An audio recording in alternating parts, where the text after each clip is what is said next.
Tansei, I'm Chris Nachkate. Welcome to APTN National News Daytime.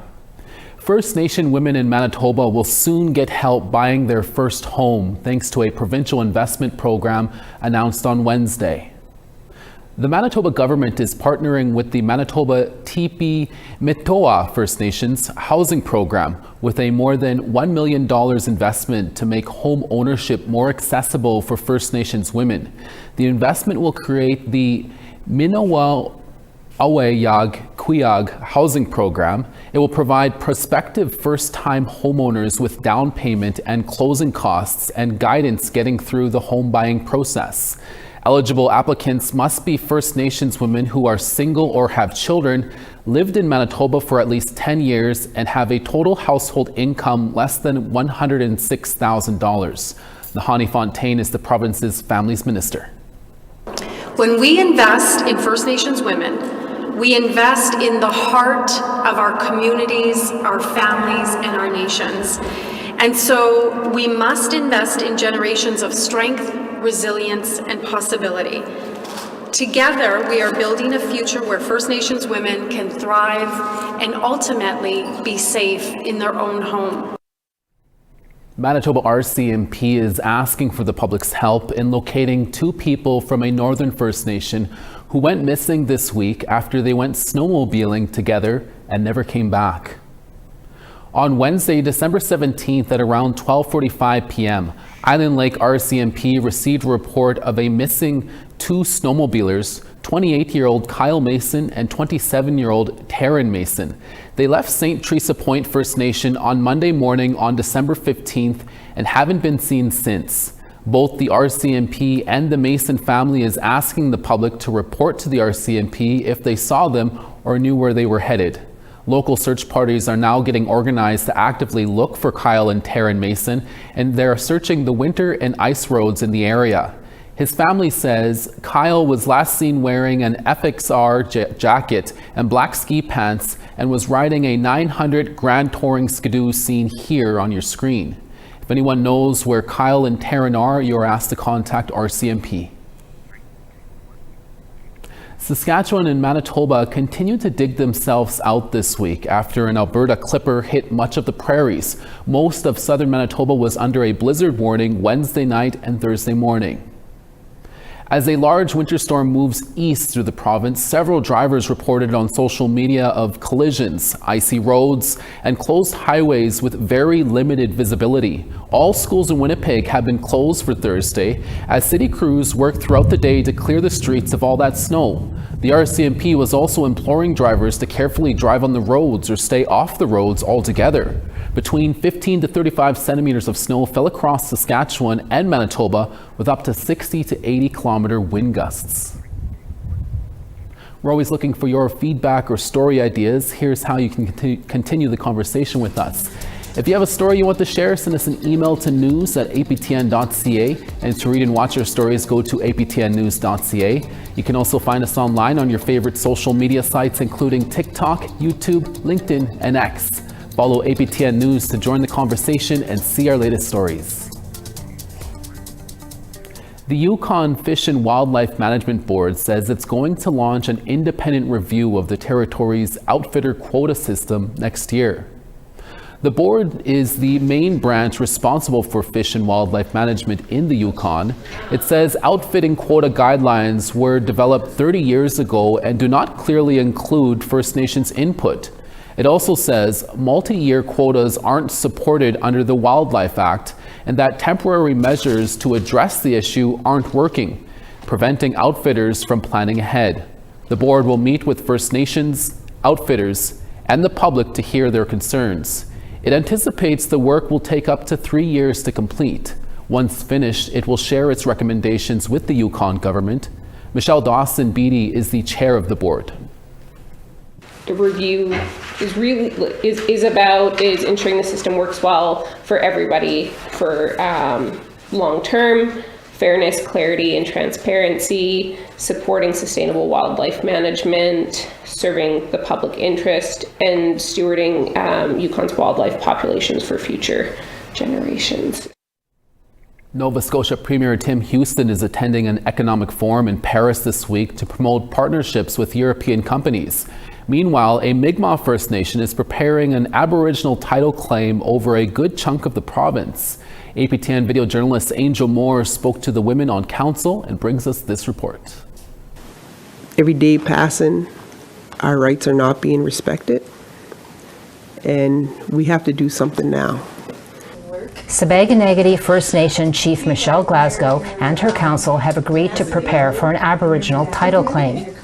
Yeah, Aboriginal title claim is what's needed right now, and our rights as the First People have to be respected.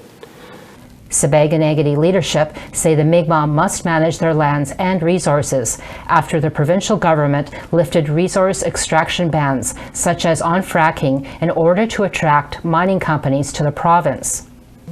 Because it's our land. You can't come in here and do whatever you want because because the Premier said so. You can't. You have to talk to the Mi'kmaq. And if it's a good way, and it's good for our environment, then we can entertain it. But if it's going to cause irreversible damage, then why would we? Lena Knockwood says Mi'kmaq traditions and culture led to the decision to move forward with a title claim. We're moving forward as a sovereign nation and not as conquered people. Our Aboriginal title claims will prove who are the real stewards of these lands. This comes while Nova Scotia Premier Tim Houston is in Paris at the Economic Forum of the Americas annual conference to develop international trade between Europe and Americas. Houston said in a press statement, "I am committed to working hard for Nova Scotians, and I consider it a privilege to make sure Nova Scotia is top of mind for European companies that are ready for partnership. And Nova Scotia is strategically located, globally connected, and has a lot to offer Europe, particularly when it comes to clean energy, critical minerals, and defense and security solutions." Deanne Sack has a message for Houston. Nova Scotia is not for sale, Tim Houston. Our natural resources, our lands, our crown lands, our harvesting places, our medicine places, our lands are not for sale. Logan Gihu says Aboriginal title is needed to protect Mi'kmaq rights and benefits. From this title, we want to be able to be there to make the decisions when it concerns our people and our lands. And also in the future, if we have economic benefits, we want our people to benefit from that as well. Sabaganagati is developing a team to research and determine how to proceed with the claim. Glasgow said the Mi'kmaq are long known to protect their rights. You may think it's going to be easy, but you ain't met us. You ain't met Mi'kmaq when we're fighting for something we believe in. Angel Moore, APTN National News, Sabaganagati, Mi'kmaq Nation. Some residential school survivors from a First Nation in Manitoba will travel across the province, revisiting the sites where some of their toughest memories took place. And as APTN Sav Jonesa tells us, the journey hopes to bring them closer to closure and harness the power of community. Roughly 4 dozen residential school survivors have arrived at the first stop on their journey to the not-so-distant past. The Lake Manitoba First Nation residents are embarking on a tour of residential school sites in Manitoba, beginning with Fort Alexander in Seguin, Anishinaabe Nation. We started with Sagging because in keeping up with the way of our culture, everything starts from the eastern doorway. So Sagging is our eastern doorway. This is our first one. And like, what a doorway. Funded through the federal government, event coordinator Delma McLean says the goal is for the group to visit every residential school once attended by its members to help them in their healing journey. There are about 6 living survivors of Fort Alexander in her community, but some chose not to attend this event due to trauma. A lot of anticipation, a lot of stress, a lot of anxiety. They have still a lot of bad memories that they've suppressed all these years and they have not talked about them. group was treated to traditional drumming, inspirational speakers, and a hearty lunch before heading out to where the Fort Alexander Residential School once stood. Constructed in 1905, the school housed up to 60 students 10 months a year before it closed in 1970 and later demolished in 1972.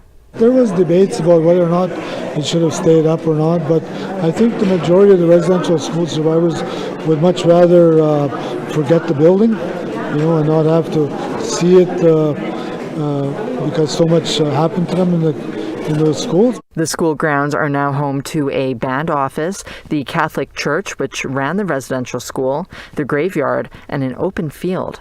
Elsie May Toyashing attended Fort Alexander with her brother for roughly 4 months when she was 15 years old.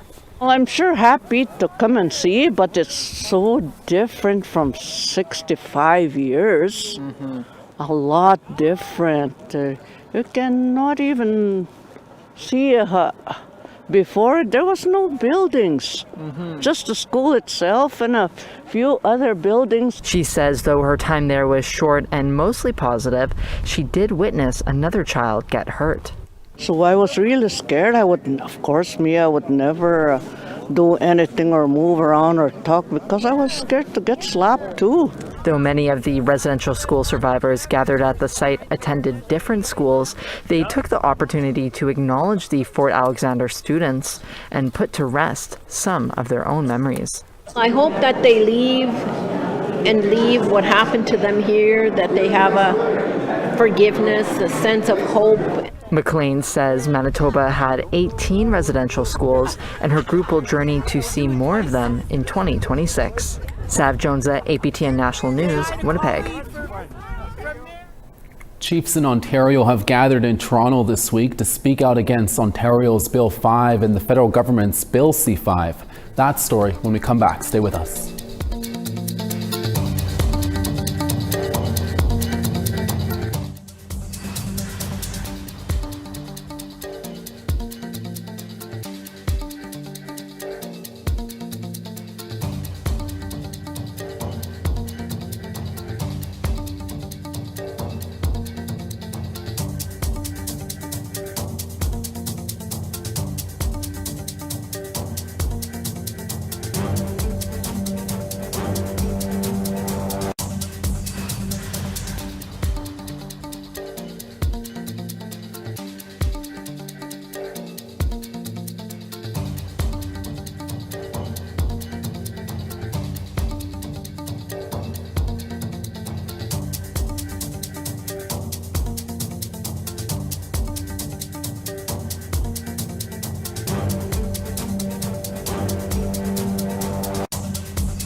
Welcome back.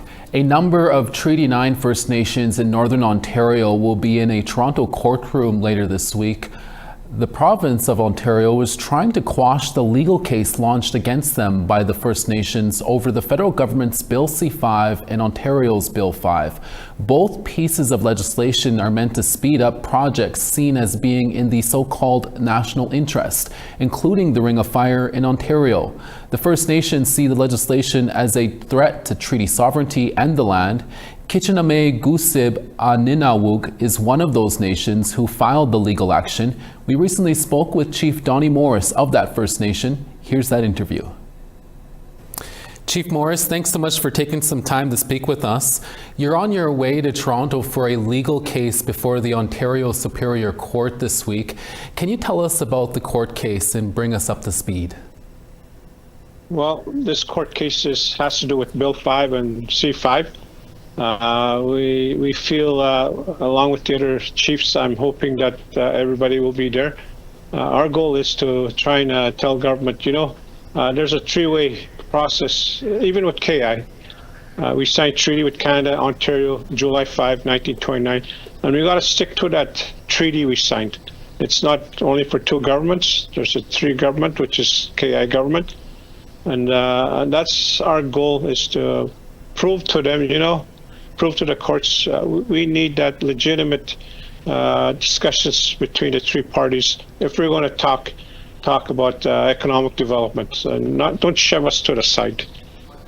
And Chief Morris, can you explain why did Treaty 9 First Nations bring forward your legal challenge? Trump is not the answer to everything. I think that's what triggered it. Trump this, Trump that. So we're coming there to trump this Bill 5 and C-5. Prime Minister Mark Carney and Premier Doug Ford are expected to sign a deal on Thursday. It's meant to reduce regulatory burdens on large projects, including the Ring of Fire. What are your thoughts on this deal and its timing? I think they shouldn't be too worried about what happening in U.S. I think with the governments, Canada and Ontario here, there are treaty signatory governments that signed. We need to be included in these processes, consultation, to consult with us. I mean, even when Prime Minister called for the chiefs to come meet, I think he should have called the 1 to 11 treaty signatories first to really hammer out what we're going to put out to the rest of Canada. And it's been said previously, Chief, but can you explain what's at stake here?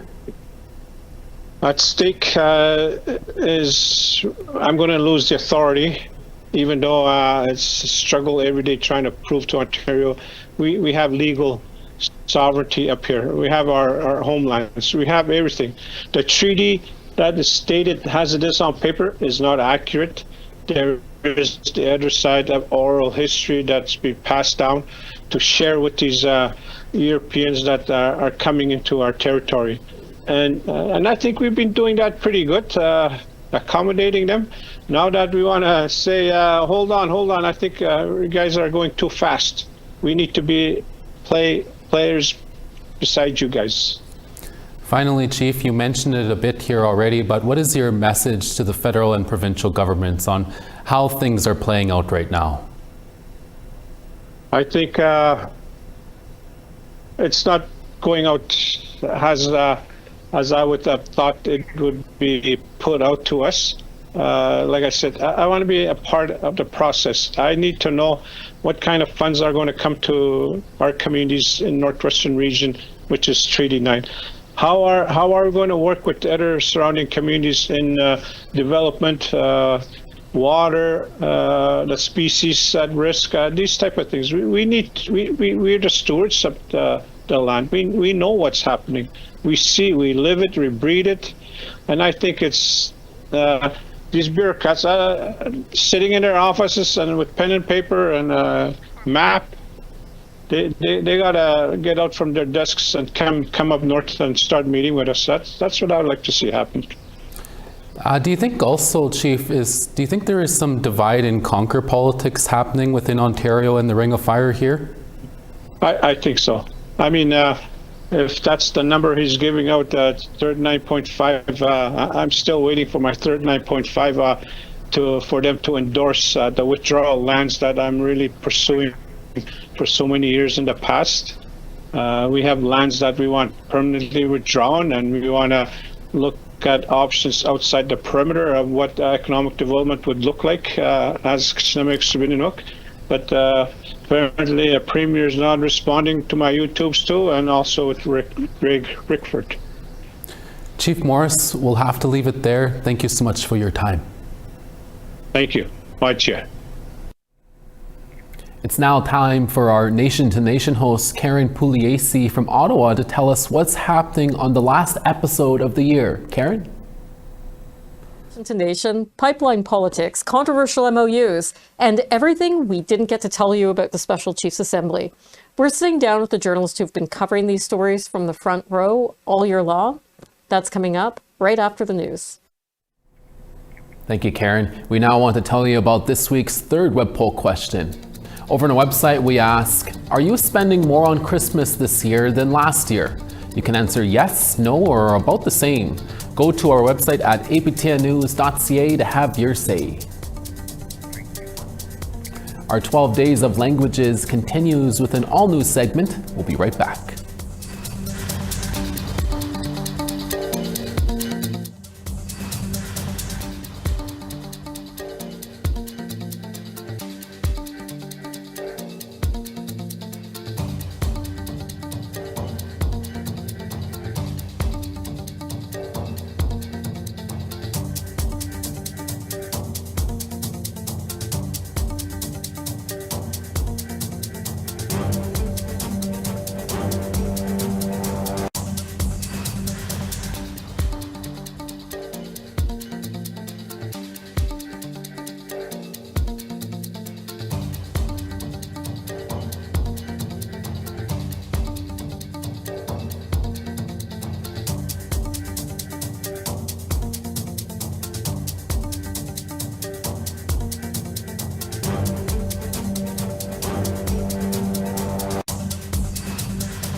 Me, Gwetch, for staying with us. Charlottetown -1 in sunny. Halifax +5.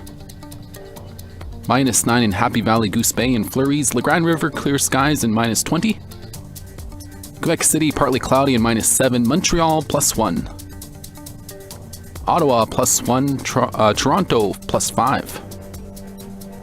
Sudbury, showers and 0. Sioux Lookout -16.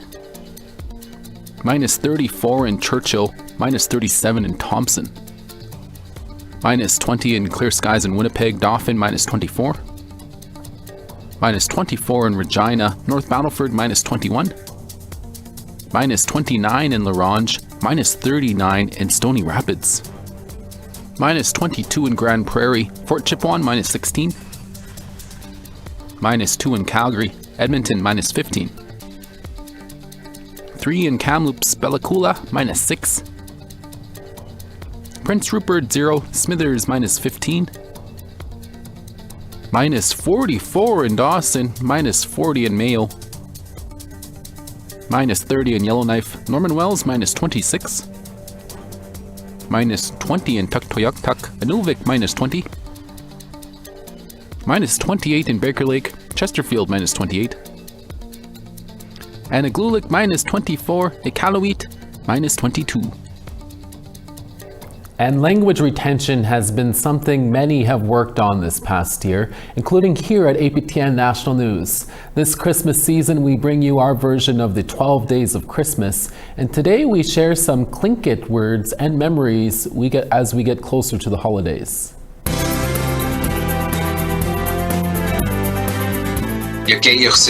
Hello, Gary Sidney Johnson. When we say things like holidays, we say happy or merry or jolly is Siguwu. The word for Christmas is Kiswas in the Tlingit. And so we could say Siguwu Kiswas, Ka Siguwu Hanukkah, Ka Siguwu Kwanzaa. And so then that way we cover everything. Dleit Ka Wushtik. That means Frosty the Snowman. Dleit Ka Wushtik. It's also how we reference white people. We called them snowmen back in the day. And so growing up, I have like young childhood memories from like before 8 years old, where I'd have grandparents and aunts and uncles singing, celebrating, and meeting. And I felt like I was chasing that feeling for many, many years. And so now I'm an Indigenous Santa Claus for hire. I go by Cindy Claus. And the cool thing about this is my great-grandfather passed away when I was 13 years old. And so I'm having people come up to me now and telling me that I remind them of him and telling me stories that he used to dress up as Santa. Tliu Kwat Shil Tin is a good one. I'll say it again. Tliu Kwat Shil Tin. That one's an Indigenous language word, so it has several translations, but it can mean like taking care of yourself, proceed with caution, drive safe. It means all of those things basically, but to do with an intent. One thing that it's famously used in is Santa Claus is coming to town. So this one is Tlikwachiltin Skidagachik Skayaslushik Yisakuge Cindy Plazia Ande Kwagut.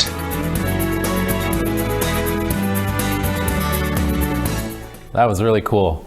And that's your daytime newscast for this Thursday. Dennis Ward is back for your evening newscast in a few hours, including an all-new Truth and Politics discussion. Please join us then. From all of us at APTN National News, hi miigwech masi cho. Thank you for watching, and we'll see you again. Ekse.